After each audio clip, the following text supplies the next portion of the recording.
Selamat pagi menjelang siang, saudara-saudara yang terkasih di dalam Tuhan. Pagi menjelang siang. Senang sekali rasanya saya diberikan kesempatan pada saat ini untuk mengabarkan mengenai firman Tuhan pada hari ini di dalam sidang Jemaat Kristus yang berada di Bandung, tepatnya di Jalan El Mawar ini. Ini merupakan suatu kesempatan yang sangat indah dan juga suatu tantangan, karena kurang lebih seminggu yang lalu ketika saudara Dedi menawarkan kepada kami muda-mudi, yaitu tepatnya melalui Indra, bahwa jika kami melakukan kunjungan di sini, diharapkan bagi salah satu dari kami untuk menjadi pembicara. Dan pada saat ini saya akan menjawab tantangan tersebut, dan juga sekaligus tantangan sekaligus juga suatu kesempatan yang begitu indah. Baiklah saudara-saudara yang terkasih di dalam Tuhan, pada hari ini saya ingin membicarakan firman Tuhan yang diangkat dari Kitab Rut pasal yang pertama. Kitab Rut pasal yang pertama. Sebelumnya firman Tuhan yang sudah saya bawakan ini sebelumnya sudah pernah saya bawakan di Sunter kurang lebih 2 minggu yang lalu, tetapi dengan judul yang berbeda. Pada saat itu saya mengajarkan mengenai Rut, seorang menantu idaman. Sekarang saya ingin coba dengan judul yang berbeda. Pada saat ini saya ingin mengangkat judul bagaimana Kristen di dalam menghadapi kesulitan. Bagaimana seorang Kristen di dalam menghadapi kesulitan. Kitab Rut ini adalah kitab yang sangat menarik, saudara-saudara yang terkasih di dalam Tuhan. Karena ada 2 kitab yang berbicara mengenai wanita dan mengangkat nama wanita di dalam Alkitab Perjanjian Lama terkhususnya, yaitu Esther dan yaitu yang kedua kitab Rut. Dua-duanya mengisahkan mengenai wanita yang sangat hebat, yang sangat patut untuk kita kagumi pada saat ini. Di mana kita ketahui pada saat ini wanita sering sekali kurang getol di dalam pelayanan firman Tuhan. Mungkin juga ada karena beberapa faktor, tetapi di dalam kitab ini kita bisa lihat bagaimana sikap 2 wanita ini di dalam membawa kemuliaan bagi nama Tuhan. Baiklah, kita akan langsung masuk saja ke dalam pembahasan. Di dalam kitab Rut pasal yang 1 ayat yang pertama, tolong dibacakan bagi kita oleh saudara ingatan. Pada zaman para hakim memerintah, ada kelaparan di tanah Israel. Lalu pergilah seorang dari Bethlehem, Yehuda, beserta istrinya dan kedua anaknya laki-laki ke daerah Moab untuk menetap di sana sebagai orang asing. Oke, terima kasih.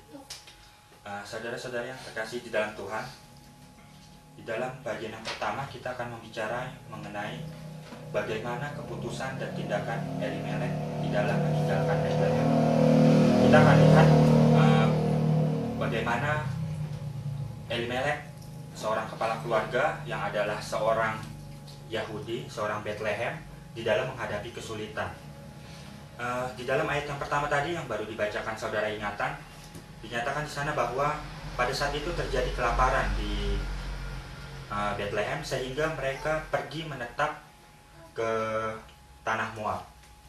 Ada beberapa hal yang sebelumnya kita perlu ketahui mengenai Moab sebelum kita masuk ke dalam pembahasan. Apakah bangsa Moab itu? Saudara-saudara yang terkasih, bangsa Moab adalah keturunan daripada Lot. Keturunan dari Lot, anak yang pertama, dari putrinya yang pertama. Yang kedua adalah Amon, bangsa Amon. Nah, pada saat itu kita semua pasti ingat mengenai sejarah Lot. Pada saat itu Sodom dan Gomora akan dihukum, dimusnahkan oleh Tuhan. Karena pada saat itu kejahatan penduduk kotanya sudah sangat tidak bisa diobati lagi. Tuhan sudah begitu murka sehingga harus diberikan penghukuman. Nah, pada saat itu Lot beserta kedua putrinya berhasil menyelamatkan diri. Karena pada saat itu istrinya gagal diselamatkan karena dia menoleh ke belakang. Padahal sebelumnya malaikat sudah memerintahkan kepada mereka untuk tidak menoleh ke belakang. Akhirnya istrinya menjadi tiang garam. Nah, setelah itu mereka berdua pada saat itu Lot beserta kedua anaknya mereka pada saat itu pergi ke tanah Zoar. Tetapi karena mereka takut kepada penduduk situ, karena mereka merasa asing, mereka akhirnya pergi mengasingkan diri dan pergi tinggal hidup di gua-gua. Jadi yang pada saat itu yang pergi ke gua adalah Lot beserta kedua putrinya. Pada saat itu Lot berumur sudah tua, sehingga kedua putrinya pada saat itu mengatakan bahwa pada saat itu tidak ada laki-laki yang bisa datang untuk menghampiri mereka, untuk menikah dengan mereka. Jadi karena kekhawatiran mereka, akhirnya mereka menikah, akhirnya mereka membuat rencana yang menurut kita pada saat ini sangat tidak layak.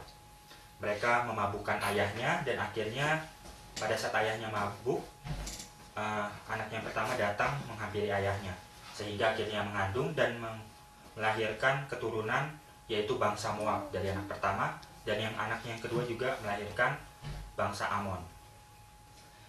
Bangsa Moab bisa dikatakan adalah bangsa yang lahir bukan dari iman, karena mereka itu, bangsa Moab itu lahir karena ketakutan manusia di dalam menghadapi kesulitan yang ada.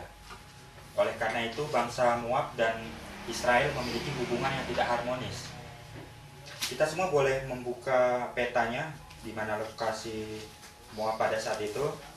Di belakang Alkitab masing-masing, mari kita lihat kerajaan Israel dan Yehuda.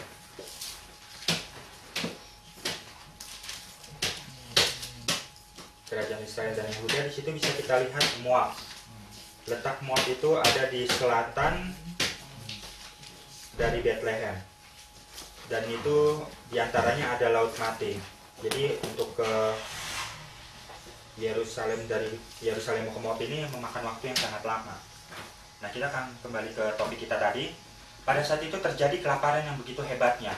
Elimelek sebagai seorang keluarga, mereka karena faktor ketakutan yang begitu besar, karena bencana yang ada, mereka pergi dari Bethlehem ke tanah Moab.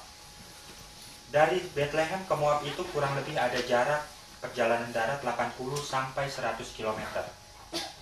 Dan itu memakan waktu 7 sampai 10 hari. Karena pada saat itu belum ada kendaraan seperti sekarang, mereka mungkin harus naik kuda atau naik keledai, onta atau berjalan kaki, sehingga membutuhkan waktu yang sangat lama, 7 sampai 10 hari. Elimelek beserta istrinya Naomi dan kedua putranya yaitu Mahlon dan Kilion, mereka pindah ke tanah Moab. Ini didasari oleh karena kekhawatiran dari Elimelek sebagai seorang kepala keluarga dalam hal ini, bahwa ada bencana kelaparan yang begitu besar di tanahnya Yerusalem, sehingga mereka hijrah ke Moab. Dan di situ kata bahasa Inggris yang dipakai sojourn, kalau nggak salah sojourn, itu artinya persinggahan atau tinggal untuk sementara waktu. Jadi mereka sebenarnya bukan untuk menetap di situ, tetapi karena satu dan lain hal akhirnya mereka menetap. Akhirnya Elimelek meninggal, dan akhirnya anak-anaknya yaitu Mahlon dan Kilion mengambil Orpa dan Rut sebagai istri mereka yang adalah orang Moab. Orang Moab bukan merupakan bangsa yang dilarang untuk dinikahi sebenarnya, tetapi orang Israel merasa mereka lebih superior daripada bangsa Moab, dan mereka merasa bangsa Moab itu adalah bangsa kafir. Mereka menyembah Kamos pada saat itu, dewa Kamos. Oke, kemudian itu kita bisa lihat aplikasinya kita di dalam kehidupan kita sehari-hari. Dalam menghadapi kesulitan, kita bisa saja bertindak dengan tidak melibatkan Tuhan. Kenapa hal ini terjadi? Karena kita begitu takut. Kita dibutakan oleh ketakutan kita dibutakan oleh kekhawatiran kita. Mari kita turun bersama-sama dalam Yakobus pasal keempat ayat 13 sampai yang ke-15. Tolong dibacakan untuk kita, saudara yang sudah mendapatkan atau saudari yang sudah mendapatkan. Yakobus pasal yang keempat ayat yang ke-13 sampai yang ke-15. Jadi sekarang, hai kamu yang berkata, hari ini atau besok kami berangkat ke kota Anu, dan di sana kami akan tinggal setahun dan berdagang serta mendapat untung. Sampai yang ke-15. Sedang kamu tidak tahu apa yang akan terjadi besok. Apakah arti hidupmu? Hidupmu itu sama seperti uap yang sebentar saja kelihatan lalu lenyap. Sebenarnya kamu harus berkata, jika Tuhan menghendakinya, kami akan hidup dan berbuat ini dengan itu. Oke, terima kasih saudara Dia. Sana dikatakan tadi, kita tidak boleh melupakan Tuhan di dalam perencanaan kita. Kita bisa melihat bagaimana apa yang terjadi tadi dari perilaku Elimelek dan bagaimana sikapnya dalam menghadapi kesulitan. Dia berpaling kepada apa yang dia ketahui. Dia berpaling kepada pengetahuannya dan dia berpaling kepada kepintarannya di dalam mengolah uang. Sehingga dia dengan berani pergi ke Moab, pergi dari tanah perjanjian, yaitu yang kita ketahui Bethlehem dan Yerusalem adalah tanah perjanjian. Kalau kita tarik sejarahnya begitu panjang, bangsa daerah Yerusalem adalah merupakan tanah Kanaan. Kita ingat itu bagaimana janji Tuhan kepada Musa, melalui Musa kepada bangsa Israel, bangsa Kanaan itu. Di situ dikatakan bahwa bangsa Kanaan merupakan bangsa yang melimpah dengan air susu dan juga madu. Bisa kita bayangkan itu seperti Indonesia, negara yang begitu kaya sumber daya alam, tapi mereka bisa menghadapi kelaparan.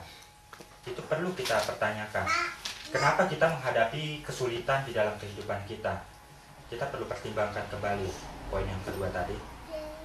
Mengapa kesulitan itu datang menimpa kita? Kita bisa lihat di dalam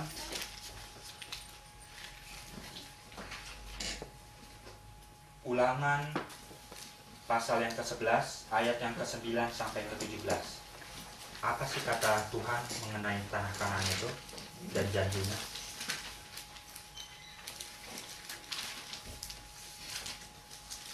Ya, yang sudah mendapatkan, Saudara Petra tolong bacakan Ulangan pasal yang ke-11, ayat yang ke-9 sampai ke-17. Dan supaya lanjut umurmu di tanah yang dijanjikan Tuhan dengan sumpah kepada nenek moyangmu untuk memberikannya kepada mereka dan kepada keturunan mereka, suatu negeri yang berlimpah-limpah susu dan madu. Sampai ke-17, Petra. Sebab negeri kemana engkau masuk untuk mendudukinya bukanlah negeri seperti tanah Mesir, dari mana kamu keluar yang setelah ditabur dengan benih harus kuat airi dengan jerih payah seakan-akan kebun sayur. Tetapi negeri kemana kamu pergi untuk mendudukinya ialah negeri yang bergunung-gunung dan berlembah-lembah, yang mendapat air sebanyak hujan yang turun dari langit. Suatu negeri yang dipelihara oleh Tuhan Allahmu, mata Tuhan Allahmu tetap mengawasinya dari awal sampai akhir tahun.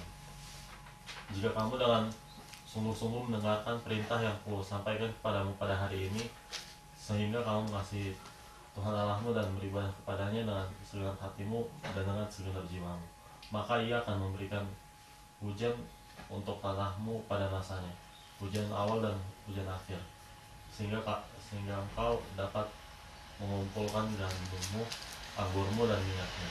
Dan Dia akan memberi rumput di tanahmu untuk hewanmu, sehingga engkau dapat makan dan menjadi kenyang. Hati-hatilah supaya jangan hatimu terbujuk, sehingga kamu menyimpang dengan beribadah kepada Allah lain dan sujud menyembah kepadanya. Jika demikian, maka bangkitlah murka Tuhan terhadap kamu dan Ia akan menutup langit, sehingga tidak ada hujan dan tanah tidak mengeluarkan hasil. Lalu kamu lenyap dengan cepat dari negeri yang baik yang diberikan Tuhan kepadamu. Oke, terima kasih Saudara Petra. Kita tadi sudah membaca bersama-sama bagaimana tanah Kanaan itu sebenarnya. Dia persis miniatur Indonesia pada saat ini. Tanah yang begitu kaya, tapi di dalam kekayaannya dia tetap bisa mengalami kesulitan. Kita juga di dalam kehidupan kita, walaupun hidup kita penuh anugerah, mungkin kita suatu saat akan menghadapi kesulitan. Jadi kekayaan tidak menjamin bahwa seseorang itu akan terus berhasil, akan terus melimpah. Tetapi suatu saat pun tempat yang kaya dia akan menjadi miskin bila Tuhan menutup keran berkat untuk kita, bila kita berpaling daripada firman Tuhan. Di dalam Hakim-Hakim pasal 21 ayat yang ke-25 akan saya bacakan. Pada zaman itu tidak ada raja di antara orang Israel. Setiap orang berbuat apa yang benar menurut pandangannya sendiri. Jadi kisah Rut ini terjadi pada zaman Hakim-Hakim. Semua orang berbuat menurut pandangannya anaknya sendiri-sendiri. Orang Israel pada saat itu mereka berbuat sekehendak hatinya sehingga Tuhan marah, Tuhan murka. Dalam hal ini pun Elimelek melakukan apa yang menurutnya benar, yaitu dia pergi daripada tanah yang dijanjikan Tuhan. Dia pergi dari tanah warisannya untuk mencari berkat di tempat lain. Kita juga dalam kehidupan kita bisa aja keluar daripada rancangan Allah, rancangan berkat yang diberikan kepada kita, dan kita mencoba mencari berkat di tempat lain, tetapi sebenarnya kita berjalan menjauhi berkat seperti tanaman yang ada di dalam goa. Kalau tanaman itu tanaman yang hijau di luar, kalau dia dimasukkan ke dalam goa, dia akan keluar daripada, dia tidak akan mendapatkan makanan daripada matahari, sehingga dia akan menjadi layu dan akhirnya mati. Kita juga bisa seperti itu kalau kita berupaya lari daripada tempat di mana kita berada saat kesulitan datang. Kemudian di dalam Rut kita akan masuk ke poin yang kedua, bagaimana pertobatan Naomi dan ketulusan Rut sehingga situasi bisa berbalik. Dari situasi yang begitu pelik. Oh ya, kita akan coba bahas. Coba dibaca Kitab Rut pasal yang ke-6 sampai yang ke-7.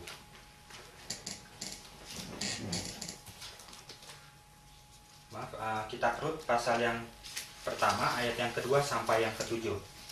Karena tadi kita belum baca. Nama orang itu ialah Elimelek, nama istrinya Naomi, dan nama kedua anaknya Mahlon dan Kilion.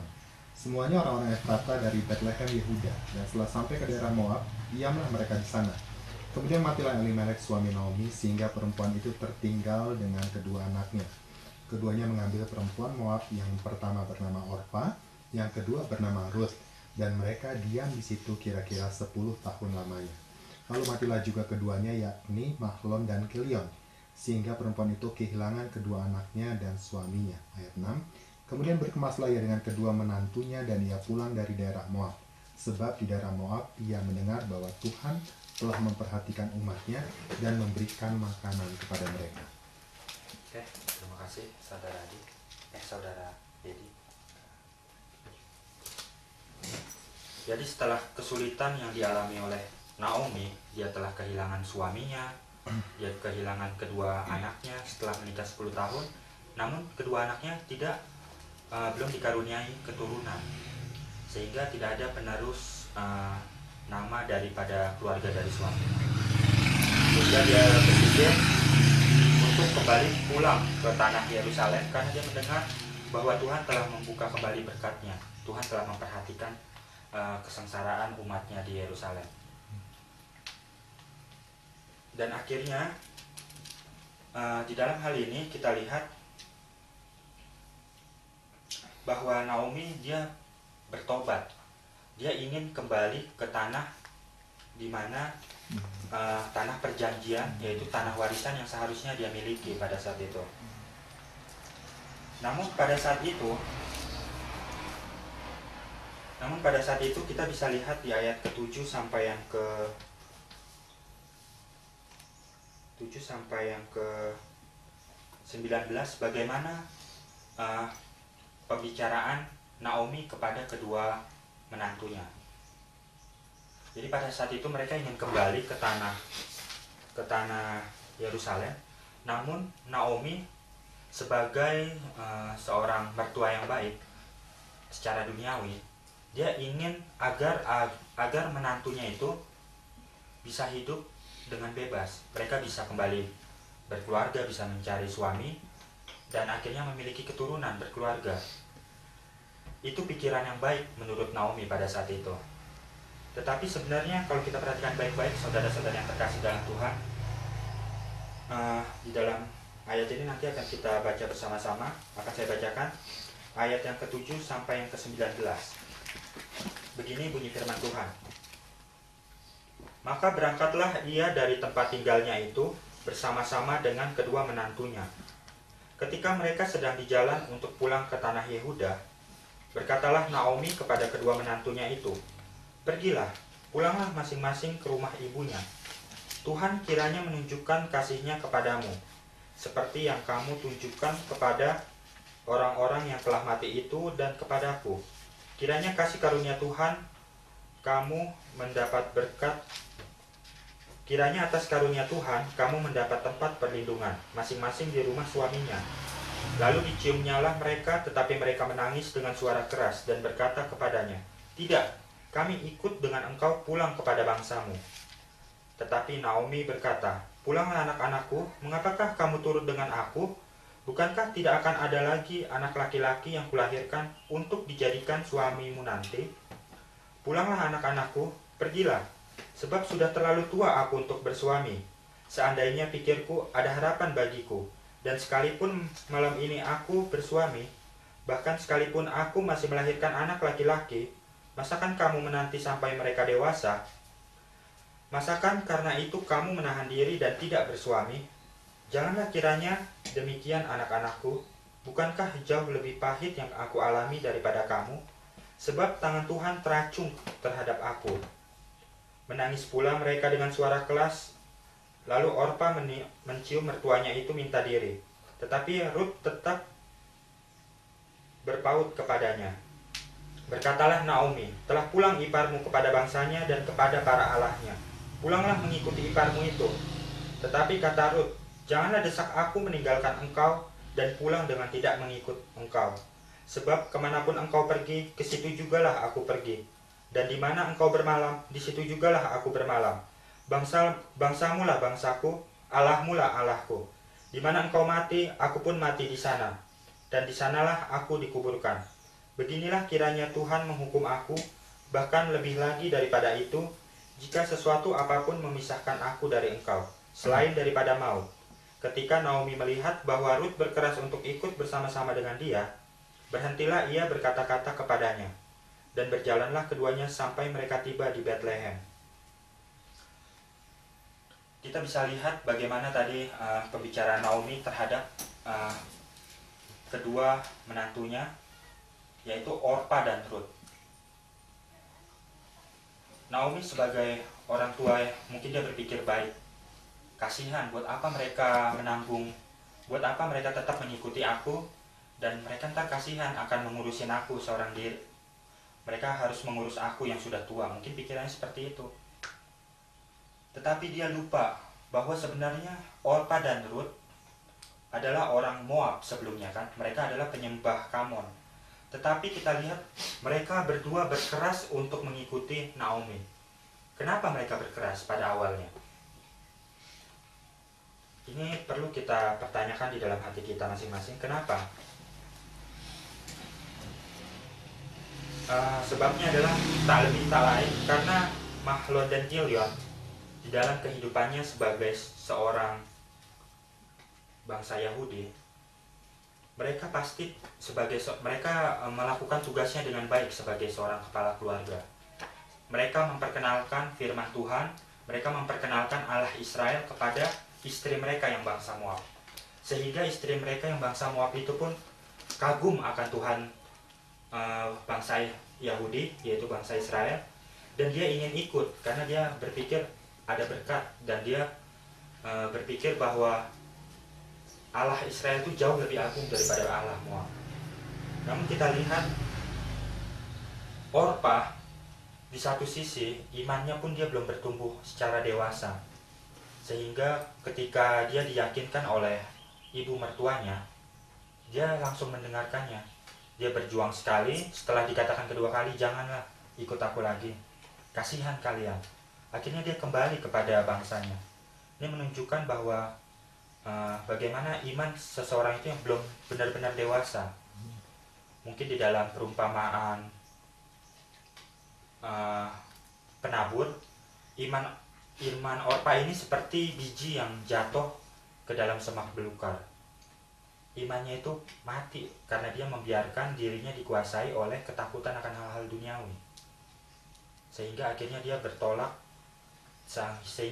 berpaling dari Naomi dan pergi kepada Allahnya. Kita di dalam kehidupan kita juga sehari-hari mungkin menghadapi hal seperti ini, di mana kita mentok dengan sesuatu yang kita percaya, mentok dengan apa yang sudah kita usahakan, dan kita berpikir untuk berbalik daripada firman Tuhan. Tetapi kita bisa lihat di sini contoh yang baik adalah Naomi yang dengan tulusnya mengikuti. Kita bisa melihat Rut yang dengan tulusnya mengikuti Naomi, ibu mertuanya. Kenapa? Karena dia percaya bahwa Tuhan akan membalas dan bahwa Tuhan akan memberkati anak-anaknya. Meskipun pada saat itu dia tidak bisa melihat berkat Tuhan turun kepada mereka. Kita bisa bayangkan bagaimana perasaan mereka pada saat itu. Mereka adalah janda. Kalau kita mungkin seperti duda, bagaimana kita menikah, istri kita meninggal, kita mengikuti mertua kita. Pasti itu hal yang sangat, menurut kita sih secara duniawi, hal yang tidak mungkin kita lakukan. Karena rugi, nggak ada gunanya. Untuk apa kita mau bersusah-susah? Kita bisa hidup senang lagi kok, kita bisa berkeluarga, kita bisa kembali kepada keluarga-keluarga kita untuk bersama-sama memuji Allah lain. Namun Rut di dalam hal ini kita bisa lihat bahwa iman di Rut ini adalah iman yang jatuh di tanah yang subur. Meskipun dia melihat akan begitu banyak permasalahan, meskipun dia melihat tidak mungkin Naomi bisa memiliki keturunan untuk dia nikahi, namun dia melupakan semua keuntungan-keuntungan itu karena menurut dia itu hal kecil. Karena dia percaya bahwa Allah Israel itu Allah yang agung, yang sanggup membebaskan bangsa Israel dari tanah Mesir. Pasti Tuhan sanggup untuk menolong kami di dunia ini. Rut berpikir seperti itu. Kita bisa lihat mengapa Naomi mengapa dia menolak anak-anaknya untuk mengikuti dia. Di dalam ayat yang ke-19 sampai yang ke-22 akan saya bacakan. Dan berjalanlah keduanya sampai mereka tiba di Betlehem.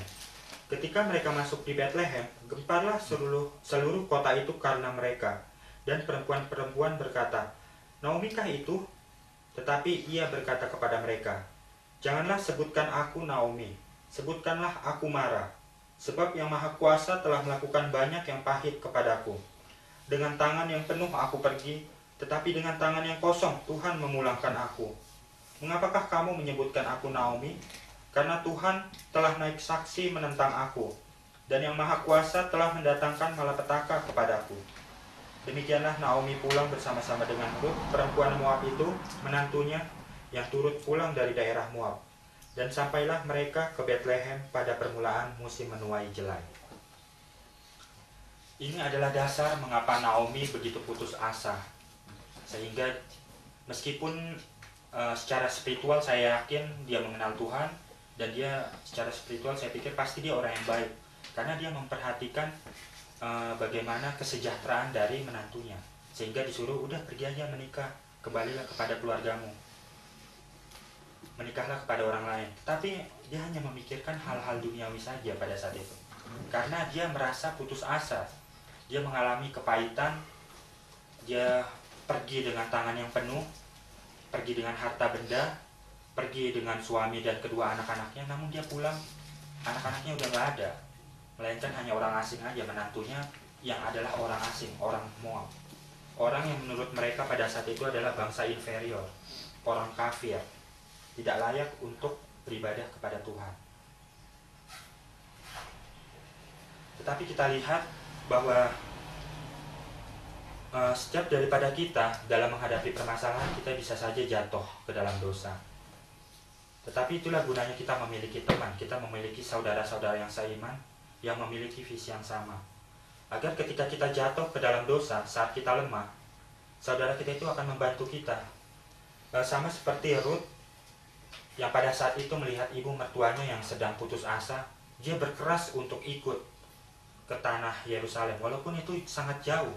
Tadi kita lihat jaraknya tadi 80 sampai 100 km. Bisa kita buka kembali petanya.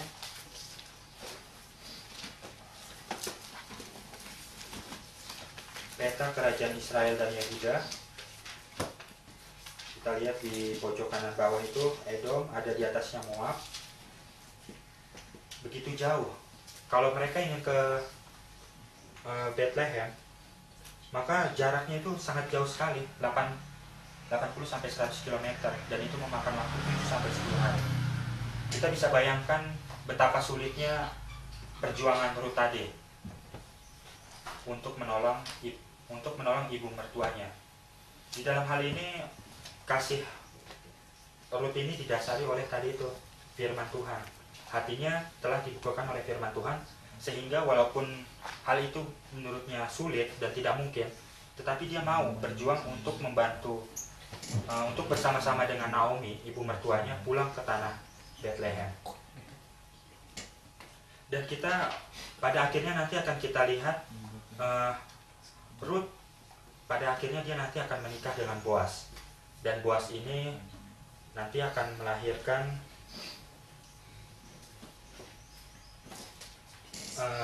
kakek daripada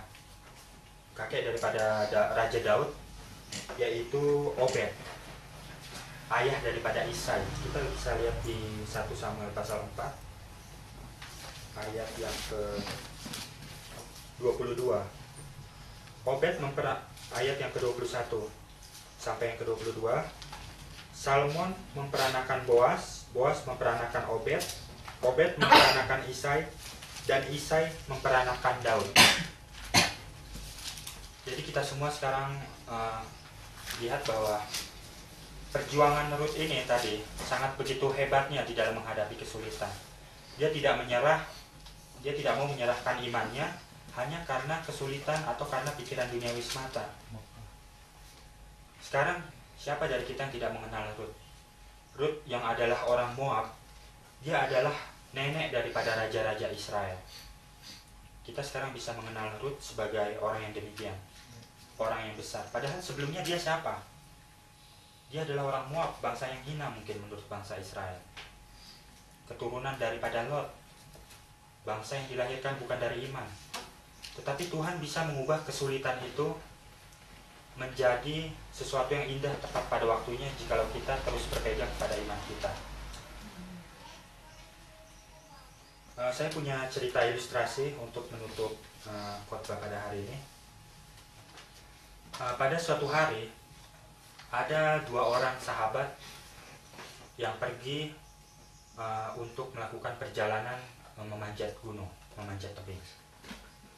Sini ada orang yang suka manjat gunung. Ternyata saudara Indra sangat tahu, dia sangat suka manjat gunung, dia pasti sangat tahu ya. Nah, jadi 2 orang sahabat itu, yang satu adalah orang Kristen KTP, yang satu lagi adalah seorang yang tidak mengenal Tuhan, bangsa asing.